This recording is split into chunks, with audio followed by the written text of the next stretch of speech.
Welcome to another video from unsealed.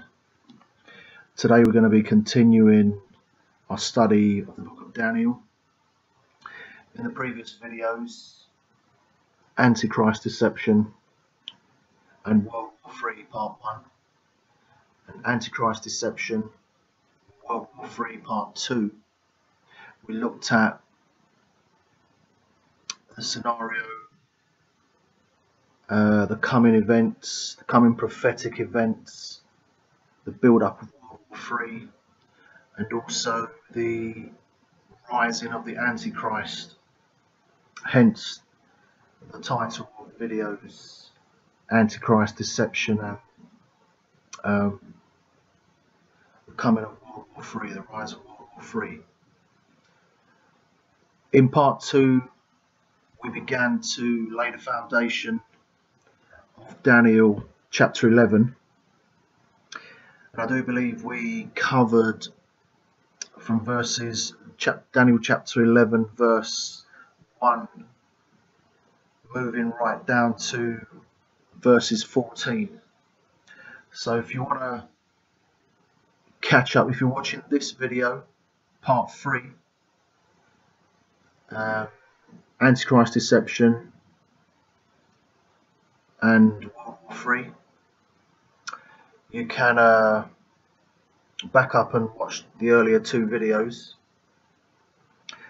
and then catch up with this one, which we're going to be continuing from verse 15. So once again, catch up on previous videos and then begin watching part 3, which we're going to pick up now from verse 15. It says here, verse 15, so the king of the north shall come and cast up a mount and take the most fenced cities. The arms of the south shall not withstand, neither his chosen people, neither shall there be any strength to withstand. But he that cometh against him shall do according to his own will, and none shall stand before him. And he shall stand in the glorious land, which by his hand shall be consumed. Now again, this is talking about the section of the war which is going to take place. Verse 15 says, the king of the north shall come and cast up a mount and take the most fenced cities, the arms of the south, the military force, the might of Russia, China, and the Eastern Allies would not be able to withstand the might of USA and Europe at this time. And as it says in verse 16, but he that cometh against him shall do according to his own will. Now, if you remember, if we looked at verse 3, this is, we talked about in the previous video that Daniel 11 has an introduction from verses 1 to 4, and also a summary, chapter 11, verses 40 to 45. So, in between verses 5 to 39 are the actual events which are introduced and summarized in the other verses, the beginning and ending. So if we look here in the introduction, verse 3, it said, and a mighty king shall stand up that shall rule with a great dominion, do according to his own will. So in the scale of the chapter, this is where we're at. It says here in verse 16 of Daniel 11, but he that cometh against him, which is the king of the north coming against the king of the south, will do according to his own will, and none shall stand before him, because he is that mighty king as prophesied in verse 3. And he shall stand in the glorious land. The whole aim of the Illuminati, the Freemasons, the Jesuits, you name it, they oppose the Most High, Yod He Vav He. They want to block the kingdom, the coming kingdom of the Mashiach. And one of their aims is to, when the temple, the third temple, is rebuilt on the Temple Mount, the Antichrist, with his religion, which will consist of what they call the New Age religion, Maitreya, ascended masters. You know, they're going to twist religion. In fact, near enough annihilating the religions we know today as Christianity, Islam, Judaism. They're going to merge it. They're going to merge all religions into one religion. Now, it will also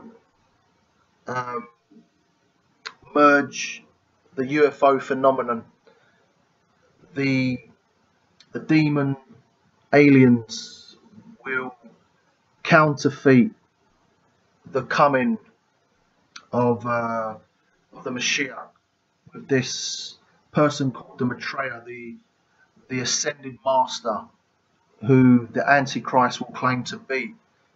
You know, the Bible as we know it will be destroyed. The truth as we know it will be destroyed. Basically, he wants to sit in the temple of God, the rebuilt temple of God, polluting this temple with his image. So this is why it's saying here, reading verse 16 again, but he that cometh against him will do according to his own will. None will stand before him.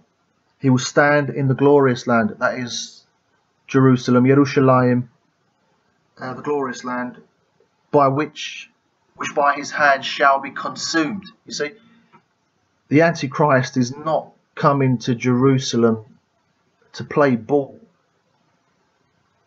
He's coming to exalt himself. He wants to move, you know, to set up his tabernacles, the glorious holy mountain, which we're going to see in a later verse of Daniel.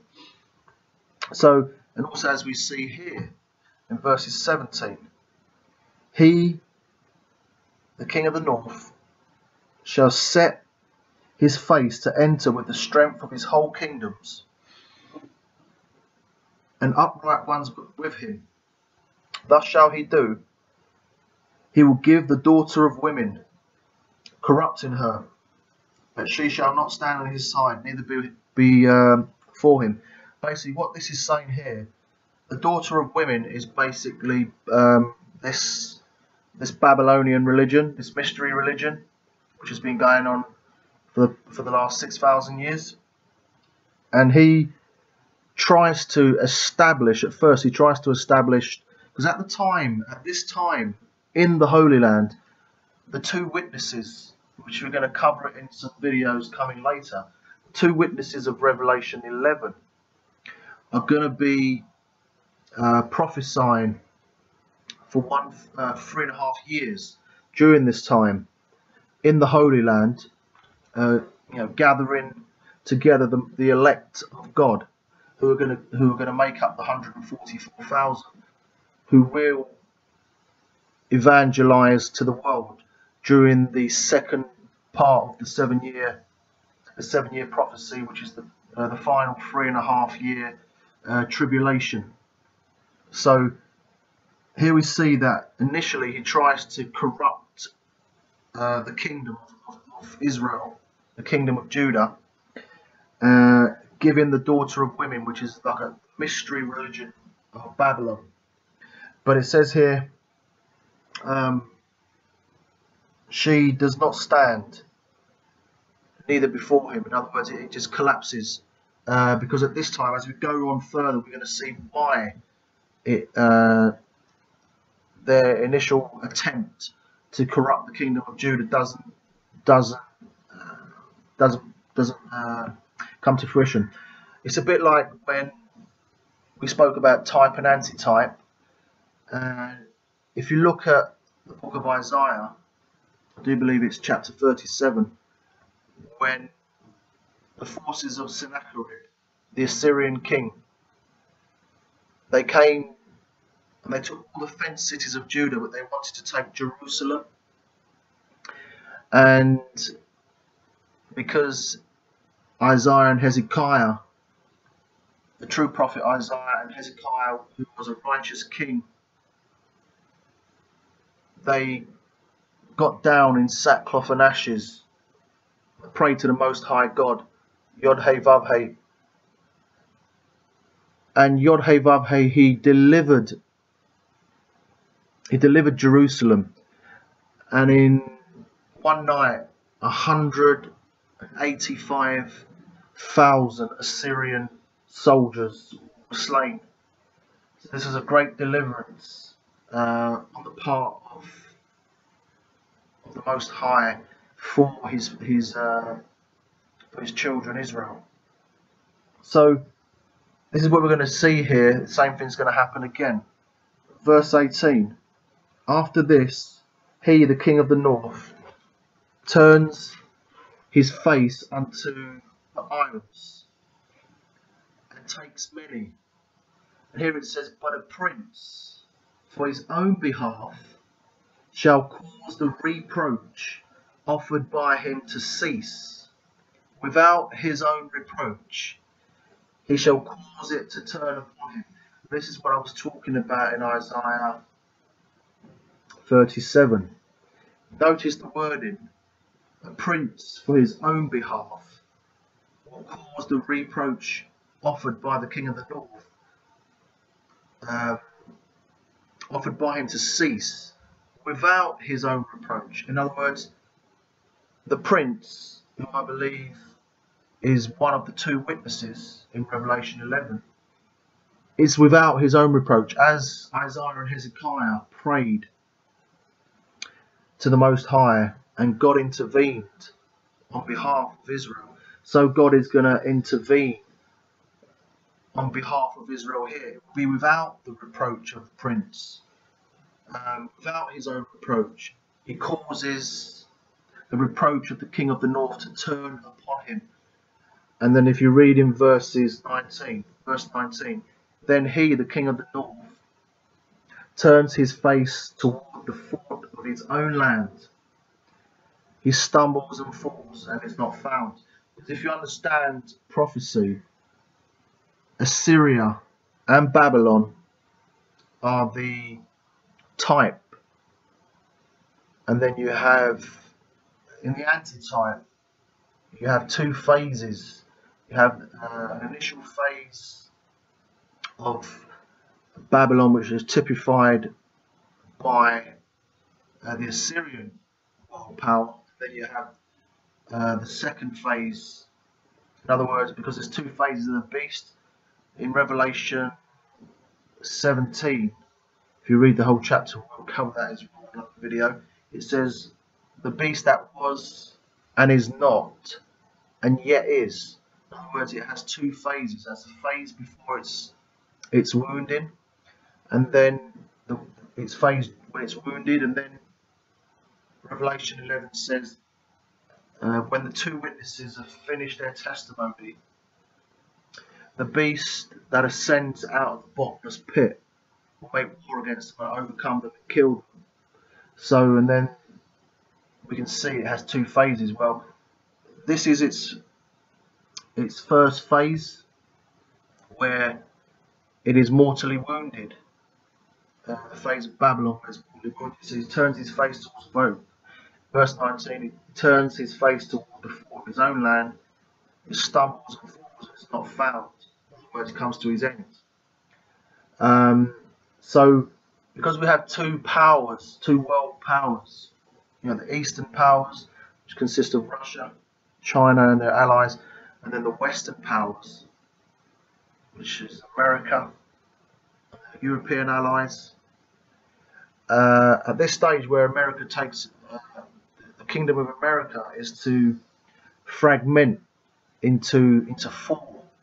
This is why it says in Daniel 11:4, after verse 3, which says, and a mighty king will stand up that shall rule with great dominion, do according to his will. Verse 4 says, and when he will stand up, his kingdom shall be broken. And it's broken when we looked at the prince, the reproach. Without his own reproach, he causes the king of the north to be mortally wounded. This is why in Revelation 13, when it says, I beheld a beast rising up out of the sea, having 7 heads and 10 horns, and 10 crowns upon his horns. And I saw one of his heads as it were wounded to death, and his mortal wound was healed, and all the world wondered after the beast. So this is the time when the head becomes wounded, and it fragments into these 4 kingdoms. This is why in Revelation 13 it says the beast was like a lion, had the mouth of a lion, the body of a leopard, the feet of a bear. The dragon gave him his power and his strength and a kingdom and a mouth speaking great things. So, as we can see, so in verse 20, then it says, then shall stand up in his estate, his place, raiser of taxes, in the glory of the kingdom. But within few days it shall be destroyed, neither in anger nor in battle. There will be a phase where, because of the vacancy of the ruling power of USA and Europe during this breakup initially, the Eastern powers will come in and for a time rule. And this is where taxes will be levied on people and levied on the kingdom of Judah as well. But this doesn't last for long, as you can see. There's no battle here. It just says within a few days they're destroyed, neither in anger nor in battle. And in verse 21, this is where we have the introduction of the Antichrist himself. Verse 21. And in his place, in his estate, shall stand up a vile person, to whom they shall not give the honour of the kingdom, but he will come in peaceably and obtain the kingdom by flatteries, and with arms of a flood of a military force. They shall be overthrown from before him, and shall be broken, yea, also the prince of the covenant. Notice, the prince of the covenant is the same prince spoken of in verses 18, which said, but a prince for his own behalf shall cause the reproach offered by him to cease without his own reproach, and cause it to turn upon him. Now you can understand why the Antichrist is going after the prince of the covenant, because obviously he caused the 2 witnesses, one of the 2 witnesses, they caused the mortal wound on the beast. The mortal wound on the beast. So, enemy number 1. So that's what it says here. With arms of a flood shall they be overthrown from before him and be broken. Yeah, also the prince of the covenant. And then it goes on to say here in verse 23, and after the league made with him, he will work deceitfully, for he will come up and become strong for small people. The league here is also spoken about in Revelation 17. It's to do with the 10 horns. It says these are these 10 horns in Revelation 17. It says these are 10. Read the whole chapter. Revelation 17 says these are 10 horns which have received no kingdom as yet, but receive power as kings 1 hour with the beast. These have one mind, one order. These have one mind and will give their power and strength unto the beast. So what we see here, there is going to be a league of nations, 10 horns, who will make this league up. these make war against the Lamb shall come. And then it says here, verse 24, he will enter peaceably even upon the fattest places of the province, and he shall do that which his fathers have not done, nor his fathers' fathers. He will scatter among them the prey, and spoil, and riches. Yea, he will forecast his devices. Yea, and he shall forecast his devices against the strongholds, even for a time. The king of the north will have such riches, such powers. He will unite the world. He will unite these 10 horns in the philosophies that he brings, the religion that he brings, the deception that he brings, the prosperity that he brings, the peace that he brings. You know, God's people are going to be seen as the greatest enemies this world has ever seen. You'll be treated like scum, you know, spat upon in the streets. You know, the Antichrist is going to bring healing, medicine. You know, you'll be aided by demon gods from the sky. You know, signs and wonders, making fire come down from heaven, Revelation 13 says. So, but be faithful unto the end, and the crown of life awaits you. You know, be faithful unto death. It says in Revelation 12, they overcame him by the blood of the Lamb, and they loved not their lives unto death. Be faithful to the end. Verse 25. He will stir up his power and his courage against the king of the south with a great army, and the king of the south shall be stirred up to battle with a very great and mighty army, but he will not stand. He shall not stand, for they shall forecast devices against him. Yea, they that feed of the portion of his meat shall destroy him, and his army shall overflow, and many shall fall down slain. World War III is not going to be a short war. It's not going to be like a few months or 1 year. It's going to stretch for years.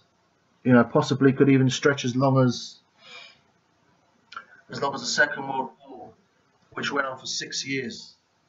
This is a constant raising of armies and battles which are taking place between the king of the north and the king of the south for supremacy. Both kings want to rule the world, but only one of them can rule the world. So, as you can see, these wars and armies will come against each other on several battles. And verse 26, where we've read, yea, they that feed of the portion of his meat, the king of the south, will destroy him, and his army shall overflow. Many shall fall down slain. Verse 27, here we see it here. And both these kings' hearts shall be to do mischief, and they will speak lies at one table. But it shall not prosper, for yet the end shall be at the time appointed. You see, this lies. It's Illuminati, it's Freemasons, Skull and Bones, Russian Mafia. You know, we're talking lies and deceit, and, you know, do not put your faith and trust in men. Turn to the Most High God. You know, these are just lies. And verse 28 says, then shall he, king of the north, return unto his own land with great riches, and his heart shall be against the holy covenant, and he will do exploits and return to his own land. So we see here, after the mortal wound of the initial phase of the beast, the Antichrist begins to rise. He quickly establishes power. He quickly unleashes war against the king of the south, Russia and China.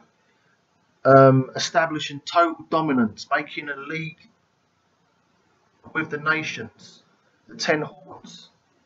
And then once he establishes all his power, his heart, it says here, then shall he return into his land with great riches, and his heart shall be against the holy covenant, and he will do exploits and return to his own land. The holy covenant. The holy covenant. What is the holy covenant? The holy covenant is the truth. It is the Torah. It is the law. It is the true essence of the faith of Yeshua HaMashiach. It is the Aleph and the Tav. It is the beginning and the end. It is, it incorporates so many things. The law, the testimony, the Tanakh. We have to stand up for what is truth, because the beast, the Antichrist, is coming. His heart is against the holy covenant. We need to wake up and be aware of this. Don't let, that's why we're seeing today the slow, the slow destruction of religion. The playing off of Islam and Christianity, of Judaism with Islam.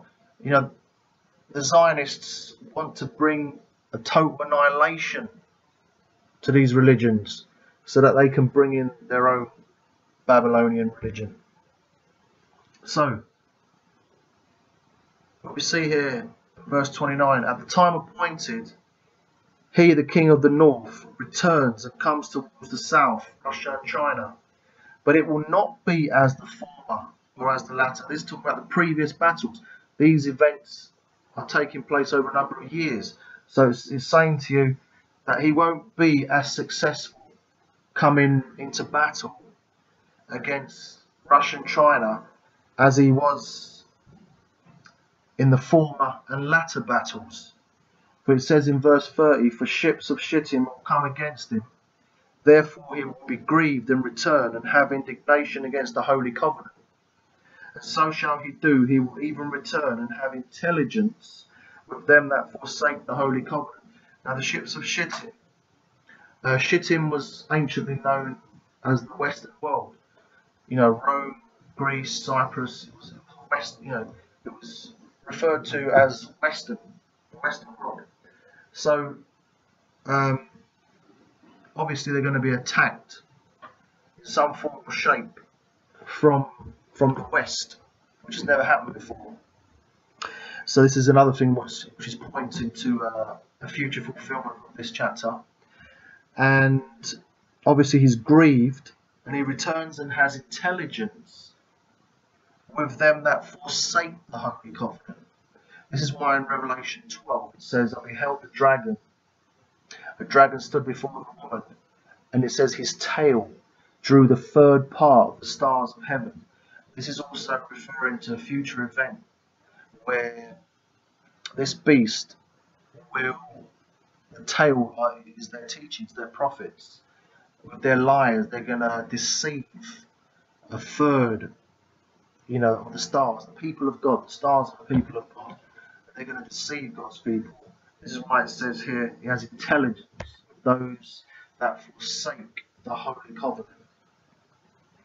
So, as you can see here, verse 31, and arms, his military arms shall stand on his part, but they will pollute the sanctuary of strength, and shall take away the daily sacrifice, and they shall place the abomination that maketh desolate. As we said, for the Antichrist to take away the daily sacrifice, there has to be a temple on the Temple Mount, which with the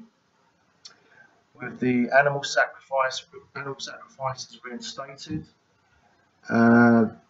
which the Antichrist wants to put to an end, and establish his own religion, and that is what he does. It says he raises armies, and they pollute the sanctuary, the temple, and they take away the daily, and they place the abomination that maketh desolate, which is an image of the beast, which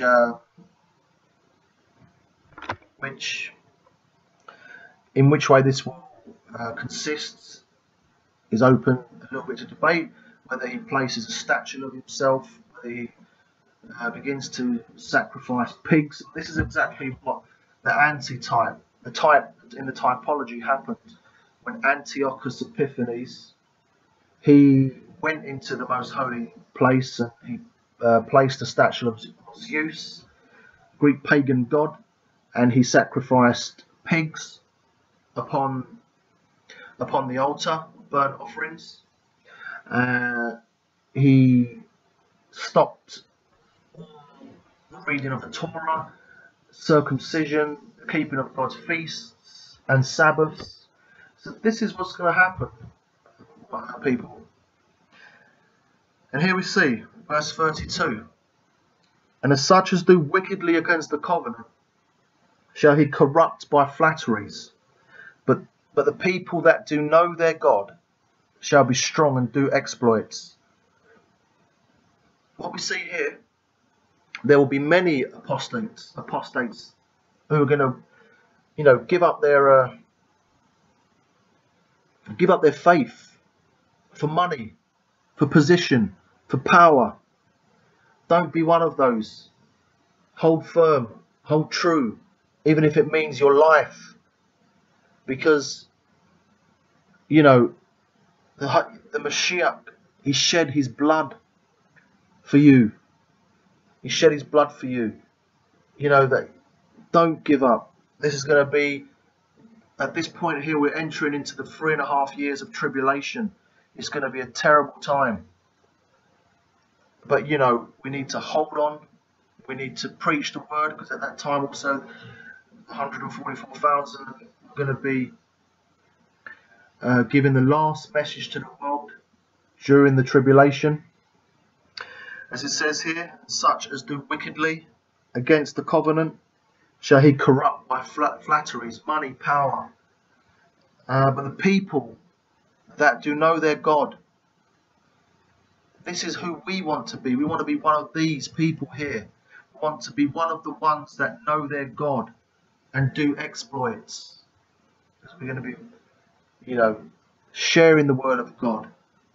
The Mashiach said, this gospel of the kingdom we preach to all the world, and then shall the end come. So as you can see here in verse 33, and they that understand among the people shall instruct many, yet they shall fall by sword, and by flame, by captivity, and by spoil. Many days. Those many days are actually 3.5 years, which are going to be cut short for the elect's sake. The Mashiach said, unless those days were shortened, there should be no flesh saved. But for the elect's sake, those days shall be shortened. So, verse 34. Now when they shall fall, they shall be helped with a little help. The little help is the word of God. It's not little. Trust me. The word of God will help us at that time. The Mashiach said, when I come back to the earth, shall I find faith? In other words, he will find faith amongst a few. In the time of Elijah felt he was the only one left fighting Jezebel and Ahab. But the Most High God, Yod He Vav He, he said, I have 7,000 which have not bowed their knee to bow. We have to be one of those 7,000. Verse 34, now when they shall fall, there shall be helped with a little help, but many apostates shall cleave to them with flatteries. And some of them of understanding shall fall to try them, and to purge them, and to make them white, even to the time of the end, because it is yet for a time appointed. It's the whole aim of the Great Tribulation, is to bring about a purging in God's people as well. It says here, those of understanding Some of them shall fall to try us and to purge us, to make us white. This is what we aim to be. We want to be one of the 144,000, or the great multitude, who 144,000 in Revelation 14. It says that they are virgins, not literal virgins. They are spiritual virgins. There was no guile found in their mouth. They follow the Lamb wherever he goes. So this is what we want to be. And so that's talking about the Great Tribulation, and the fact that the Antichrist is covered so much in the book of Daniel.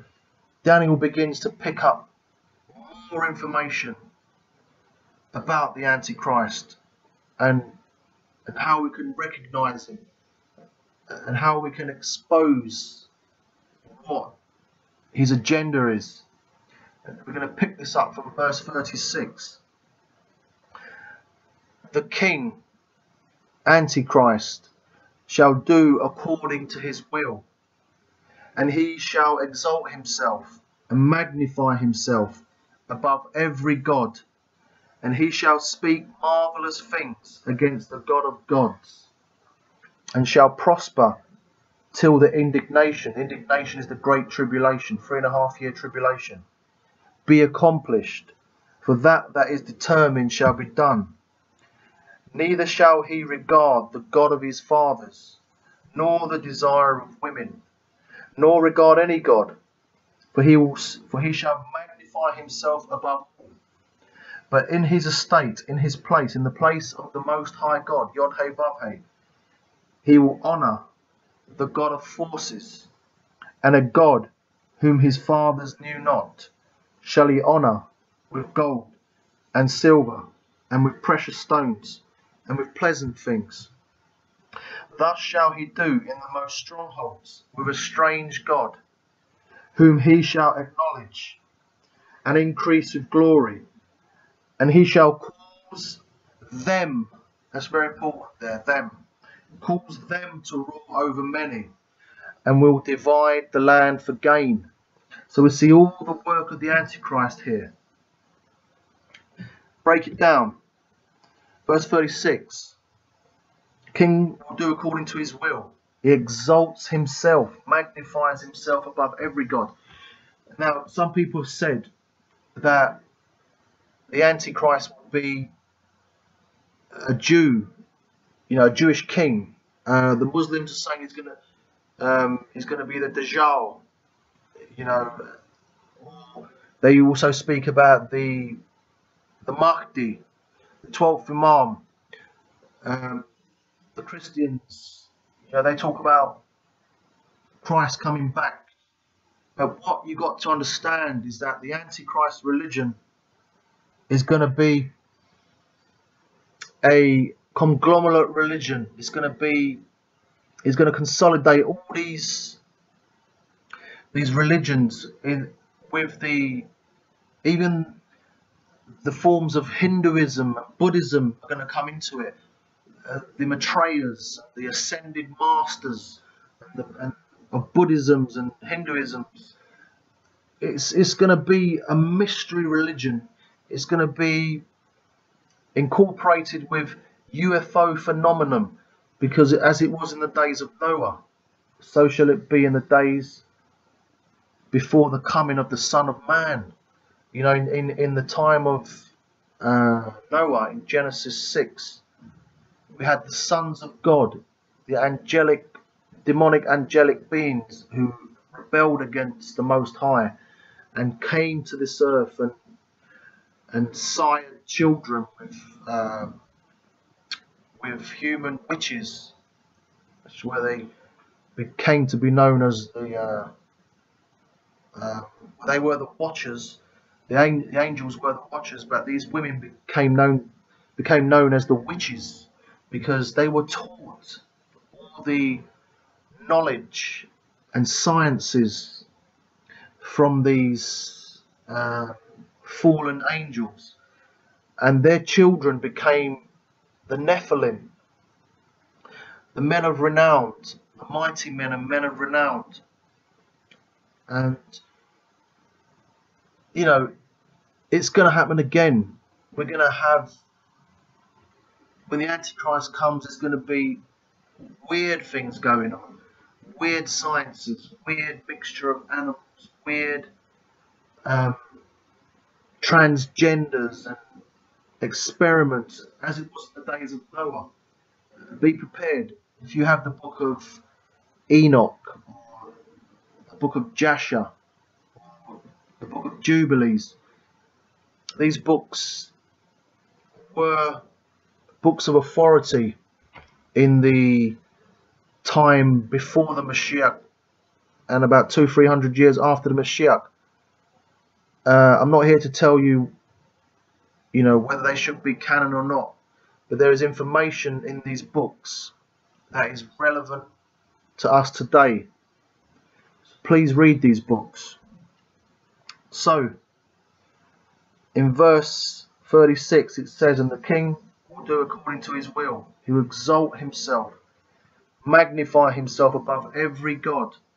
He will speak marvelous things against the God of gods, and shall prosper till the indignation be accomplished. For that is determined shall be done. Neither shall he regard the God of his fathers, nor the desire of women, nor any god. He will magnify himself above all." Where it says here, neither shall he regard the God of his fathers, the Antichrist rises from Christianity. So initially, his fathers were the fathers of Christianity. And so basically, it says here, he doesn't regard the God of his fathers. Even though Christianity is an apostate religion, they've totally corrupted it with paganism. And even a lot of elements of Judaism have been corrupted with paganism. The changing of Sabbaths and feasts, and that they've become corrupted. They've always recognized Yahweh, Yahovah, Yod-Heh-Vav-Heh, as the God of the Bible. Even Islam, who is a moon god religion, still purports to be worshipping the God of Abraham, Isaac, and Jacob. So what we see here in verse 37, it says, "Neither shall he regard the God of his fathers, nor the desire of women." Again, women here is not literal women. It's talking about churches and religions. You can read that in Isaiah 4, where it talks about, in that day 7 women shall take hold of one man, saying, verse 1 saying, "Let us eat our own bread and let us wear our own clothes, only let us be called by your name to take away our reproach." So women, so Revelation 12, it says, "I saw a woman clothed with a sun, the moon under her feet, and a crown of 12 stars." Revelation 17 says, "I saw the scarlet woman, the woman sit upon the scarlet beast." So we see a woman is not talking literal woman here. We're talking religion, we're talking churches, synagogues, and so forth. So he nor the desire of women, nor any god will magnify himself above all. So he's not coming to establish Islam as the Antichrist religion, nor Christianity, nor Judaism.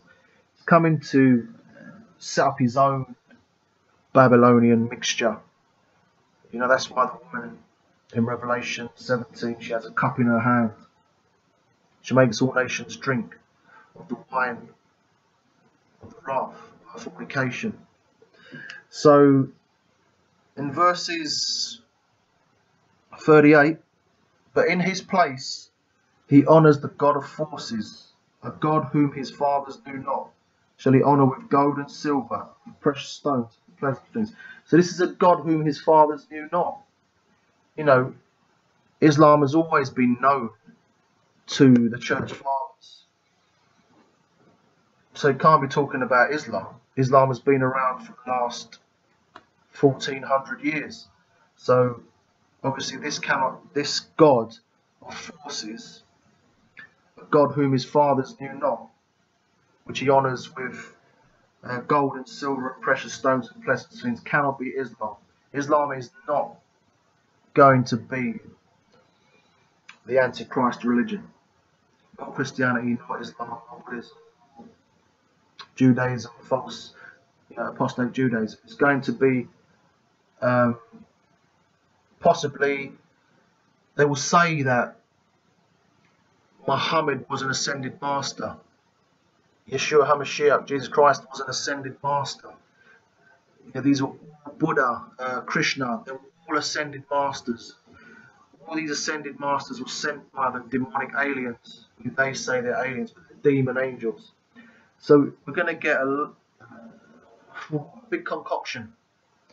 And this is why the Mashiach says in Matthew 24, if they say unto you, he's in the desert, go not forth. If they say unto you, he's in the secret chambers, believe it not.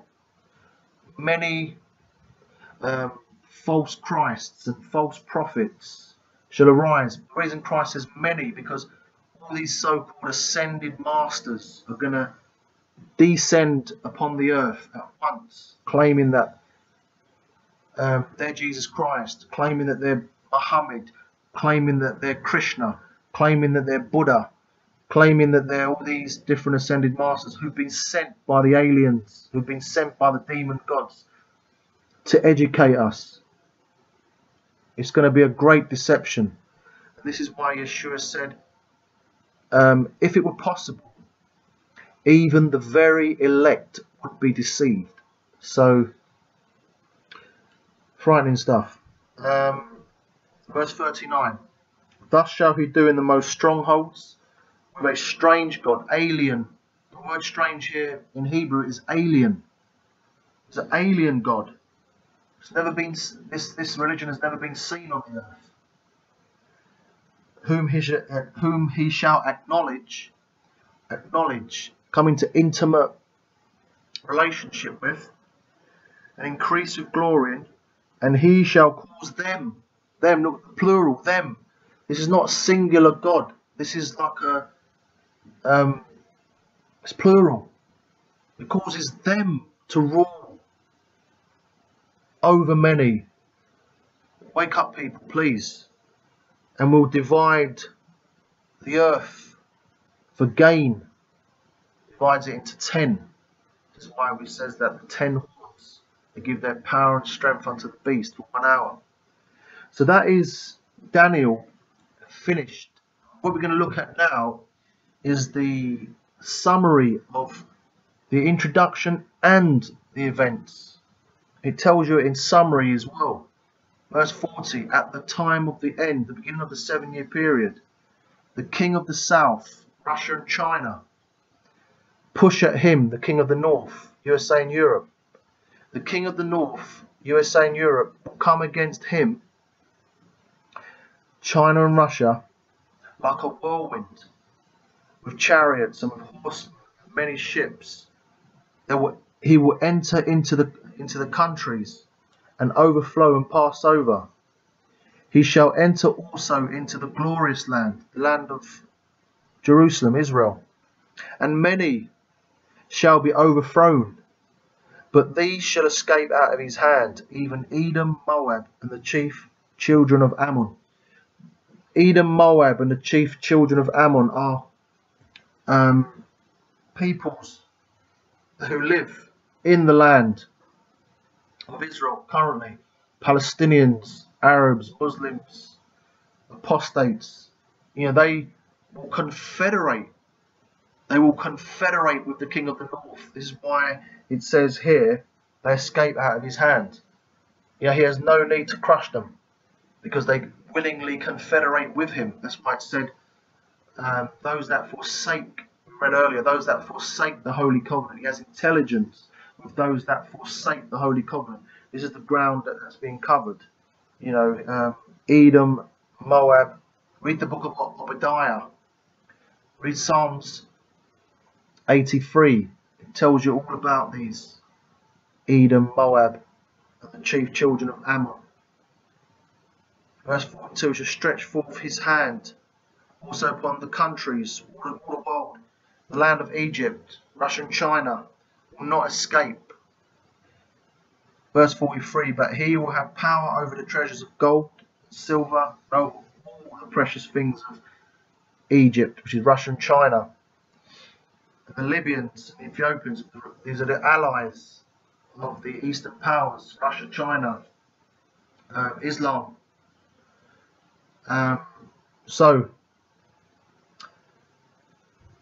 But tidings out of the east and out of the north trouble him. As you can see, the initial phase of the beast becomes mortally wounded.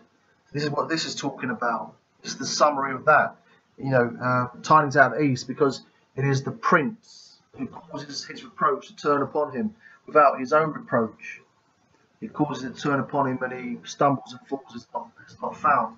And then he goes back to his own land in the north, which therefore stumbles and falls. So this is why it's saying tidings out of the east, which is Jerusalem, tidings out of the north, which is in his own fall, which is USA. And then it says here, tidings out of the east, verse 44, and out of the north trouble him. Therefore he will go forth with great fury to destroy and to utterly take away many. This is during the 3.5 years of tribulation. Verse 45. And he will plant the tabernacles of his palaces between the seas in the glorious holy mountain, Jerusalem. And yet he shall come to his end, and none shall help him. So as we can see here, we have covered an amazing 2 chapters in Daniel, chapter 8, parts of chapter 9, 11. Share this information, Israel. Share this information, people. Anybody who loves the truth out there, you know, these events are coming fast. We need to understand. So, any questions, please fire away, any comments. Until I make a new video, may God, may Elohim, may Yahushua HaMashiach bless us and keep us. May the Ruach HaKodesh, our Heavenly Mother, guide us and lead us into all truth and blessings.